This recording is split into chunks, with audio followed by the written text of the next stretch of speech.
Welcome to your channel.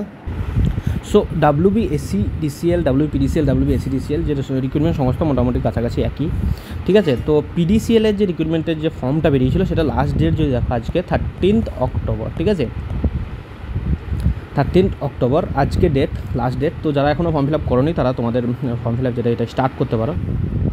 এখানে recruitment যে প্রসেসটা যদি দেখি, এখানে CBT computer based examination, CBT কিছু পোস্টটা বাকি, শুধু সিবিটি আর ইন্টারভিউ আছে। তো এটার যে এক্সামিনেশন খুব লেট হয় না, ডিসিএল, পিডিসিএল আর টিসিএল এক্সাম খুব তাড়াতাড়ি করা এবং যে সিলেকশন প্রসেসটাও খুব ফাস্ট হয়, ঠিক আছে। তো এক্সাম খুব যদি ভুল না হয় মোটামুটি ধরে রাখো এই মাসে ডিসেম্বরের বা এই বছরের ডিসেম্বরের মধ্যেই এরা চেষ্টা করবে যে রিক্রুটমেন্ট যে সিবিটি যেটা সেটা নেওয়া, ঠিক আছে। আর ইভেন এটা দেখবে যে সিবিটি এক্সাম নেওয়ার পর যে রেজাল্ট সেটা এরকম নয় যে পিএসসির মতো 1 বছর 1.5 বছর ঝুলিয়ে রাখবে, বা রিক্রুটমেন্ট বার করলো 1 বছর তারপরে এক্সাম নেবে 1 বছর পর, এরকম নয়। এই এক্সাম যে ওরা যে রিক্রুটমেন্ট বার করে তার উইথিন 3 মান্থের মধ্যে চেষ্টা করে যে ফার্স্ট যে সিবিটি সেটা নিয়ে নেওয়া। এই 3টে সংস্থা এরকমই।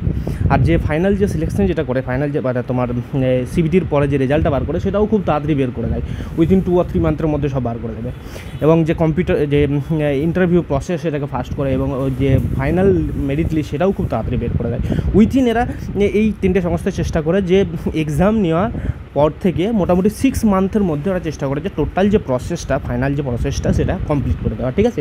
তো এটা একটা বড় অপরচুনিটি। যারা এখনও ফর্ম ফিল আপ করোনি তারা তোমরা ফর্ম ফিল আপ করতে পারো। যারা ডিপ্লোমা আছো তারা এসএইর জন্য ফর্ম ফিল আপ করো। আর যারা বিটেক আছো তারা তোমরা অ্যাসিস্ট্যান্ট ম্যানেজার, অ্যাসিস্ট্যান্ট ইঞ্জিনিয়ারের জন্য ফর্ম ফিল আপটা করতে পারো।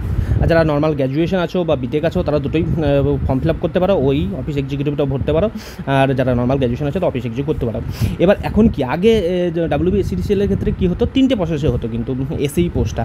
আর WBSC-DCL অ্যাসিস্ট্যান্ট ইঞ্জিনিয়ার পোস্টটা গেট থ্রুতে নেয়। টিসিএল আর পিডিসিএল যে এই দুটোই সংস্থা যেটা তোমার অ্যাসিস্ট্যান্ট ইঞ্জিনিয়ার, জুনিয়র ইঞ্জিনিয়ার দুটোই ডাইরেক্ট রিক্রুটমেন্টটা দ্বারা হয়, ঠিক আছে।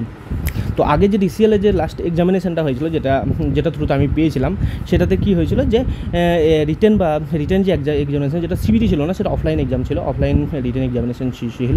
তারপরে সিপিটিও দিতে হয়েছিল, এসএইর জন্য সিপিটি দিতে হয়েছিল, অফিস এক্সিকিউটিভ জন্য সিপিটি দিয়েছিল, কম্পিউটার প্রফিসিয়েন্সি টেস্ট। আমি দুটো পোস্টই কোয়ালিফাই করেছিলাম, তো দুটো পোস্টেরই সিপিটি কম্পিউটার প্রফিসিয়েন্সি টেস্ট যেটা আমি দিয়ে এসেছিলাম। তারপরে এই দুটো করার পর ইন্টারভিউ নিয়ে তারপরে ফাইনাল সিলেকশন লিস্ট হতো, ঠিক আছে। তো এখানে এবার কী করেছে, এসএই পোস্ট থেকে তোমার যে সিপিটিটা সেটা তুলে দিয়েছে, শুধুমাত্র সিবিটি কম্পিউটার বেসড এক্সামিনেশন যেটা ফার্স্ট পার্ট যেটা অফলাইন ছিল সেটা অনলাইন করেছে, এবং তারপরে কি ইন্টারভিউ প্রসেস করেছে, ঠিক আছে। একটা স্টেপ তুলে দিয়েছে। এটা কেন ফাস্ট করে সেই জিনিসটা কেন বলছি তোমাদেরকে একটা লাইভ এক্সাম্পল আমার ক্ষেত্রে দেখিয়ে দিই। দেখো WBSC-DCL এসএই পোস্ট, ঠিক আছে। এটার যে রিক্রুটমেন্ট যেটার নোটিফিকেশান ছিল 2017, ঠিক আছে। আর WBPSC জুনিয়র ইঞ্জিনিয়ার যেই রিক্রুটমেন্টের যে আমাদের লাস্ট এই যে 22-এর আগে যেটা হয়েছিল সেটা তোমরা জানো যে 2017 রিক্রুটমেন্ট, ঠিক আছে।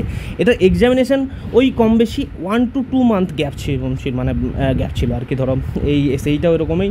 আর এর মধ্যে 2018-এ এক্সাম হয়েছিল, 2018-এ এক্সাম হয়েছিল, এবং এক্সাম গ্যাপ 2 থেকে 3 মান্থের ছিল এরকম।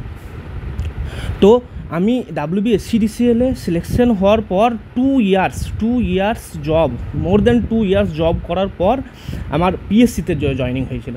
তার মানে ভাবো, সেম ইয়ারে রিক্রুটমেন্ট বার হলো, রিক্রুটমেন্ট সংস্থা WBSC-DCL কী করলো, জয়েন করিয়ে 2 বছর আমার জব হয়ে গেল। তারপরে আমি পিএসসিতে ফাইনাল সিলেকশন হয়ে পিডব্লিউতে জয়েন করছি, কোথাও আফটার 2 ইয়ার্স অফ সার্ভিস। তার মানে তোমরা একটা অ্যাপ্রক্স আইডিয়া পেয়ে গেলে যে কতটা ফাস্ট PDCL, SC-DCL আর TCL করায় পিএসসির তুলনায়। তো যারা কিছু মার্কসের জন্য স্কিপ করে গেছো পিএসসি, তারা এই এক্সামিনেশনটা ভালোভাবে দাও। এবং এটাও নয়, এর সঙ্গে যে তোমার KMC JEE যেটা বেরিয়েছে, সেটা KMC রিক্রুটমেন্ট সংস্থাও খুব তাড়াতাড়ি সিলেকশন করায় পিএসসির থেকে তোমার তাড়াতাড়ি। তো তারা এই এক্সামগুলো দেওয়ার চেষ্টা করো, হোপলেস হয়েও না। সামনে যে তোমাদের যে প্রিপারেশন হয়েই আছে, অনেকেই ইন্টারভিউ গিয়ে কেটে গেছো, প্রিপারেশন হয়ে আছে, তোমরা এগুলো ফর্ম ফিল আপ করে এই যে এক্সাম দিয়ে তারপরে তোমরা তোমাদের যে ভুলগুলো হয়েছে সেগুলো রিকভার করে এক্সামগুলো ভালোভাবে দাও। আর একটা জিনিস হচ্ছে সিপিটি কম্পিউটার প্রফিসিয়েন্সি টেস্টের জন্য বারবার টেস্ট করছো অফিস এক্সিকিউটিভ পোস্টের জন্য। তো সিপিটি কেমন হয়, এক্সামিনেশন কী না, এই জিনিসটা আমি তোমাদের আলোচনা করব উইথ ডেমো। একটা ডেমো মক যে আছে তোমার একটা কোশ্চেন পেপার নিয়ে আমি আলোচনা করব, যে কি ওয়ার্ড, তোমার এক্সেল আর পাওয়ার পয়েন্ট, এই তিনটে থেকে কীরকম কোশ্চেন আছে কি না সেগুলো আমি আলোচনা করে নেবো। চ্যানেলে যুক্ত থাকো, আমি মোটামুটি তোমাদের এটা একটা ব্রিফ নলেজ আমি একটা দিয়ে দেবো, ঠিক আছে। আর দেখো ডিসিএল, পিডিসিএল আর পিএসসির মধ্যে খুব একটা বেশি ফারাক নেই সেরকম, কি যে মাইনর যে জিনিসগুলো যেগুলো আছে বা মেজর বা মাইনর যে জিনিসগুলো আছে সেগুলো নিয়ে আমি তোমাদের আলোচনা করবো, যাতে তোমাদের ক্যাটাগরাইজ করতে সুবিধা হয়। একটা পিএসসি আর ডাব্লিউবিএসসি, ডিসিএল, পিডিসিএল নিয়ে আমার অলরেডি অনেক আগে আমি একটা ভিডিও বানিয়েছি, চাইলে আমার চ্যানেল সেকশন দেখে নিতে পারো, বা তোমরা চাইলে একটা নতুন করে আমি একটা ভিডিও বানিয়ে দিতে পারি। কমেন্ট সেকশন জানাবে তোমাদের ফিডব্যাক। দেখো আমার দিক থেকে কেএমসি জুনিয়র ইঞ্জিনিয়ারের যে প্রিভিয়াস ইয়ারের যে কোশ্চেনগুলো হয়েছিল 1999 থেকে একদম টিল ডেট যে এক্সাম হয়েছিল প্রিভিয়াস ইয়ারের, সেই যে সিরিজ সেটা আমি শুরু করেছি। সেটা আমি তোমাদের চেষ্টা করব তোমাদের যে এক্সামিনেশন আছে তার মধ্যে যতটা পারবো আমি কমপ্লিট করার। আর এসেই তারপরে কি পিডিসিএলের এক্সামটা যেহেতু ওর পরেই হবে, তো তারপরে আমি পিডিসিএলের বা ডিসিএল, এসসিটিসিএল জাস্ট লাস্ট বা ডাব্লিউবিএসসি লাস্ট যে এক্সামিনেশনগুলো হয়েছিল সেগুলোর এসআইর যে কোশ্চেনগুলো আছে সেগুলো আমি আমার চ্যানেলে প্রিভিয়াস ইয়ারের যে কোশ্চেনগুলো সেগুলো আলোচনা করে দেবো, তাহলে তোমাদের এই যে প্রিপারেশন নিতে সুবিধা হবে, ঠিক আছে। আমার দিক থেকে যতটা সম্ভব আমি করবো। তোমাদের যে প্রিপারেশন ফেজটা সেটা তোমরা এগিয়ে নিয়ে যাও, কারণ হোপলেস হওয়ার কোনো ব্যাপার নেই। নেক্সট যে এক্সামিনেশন আছে সেগুলো কোনো প্রিপারেশন হয়। চলো সবাই সুস্থ থাকো, ভালো থাকো, নিজের প্রিপারেশন এগিয়ে নিয়ে যাও। আর নেক্সট ভিডিও আপডেট পাওয়ার জন্য সাবস্ক্রাইব করে বেল আইকন দাবিয়ে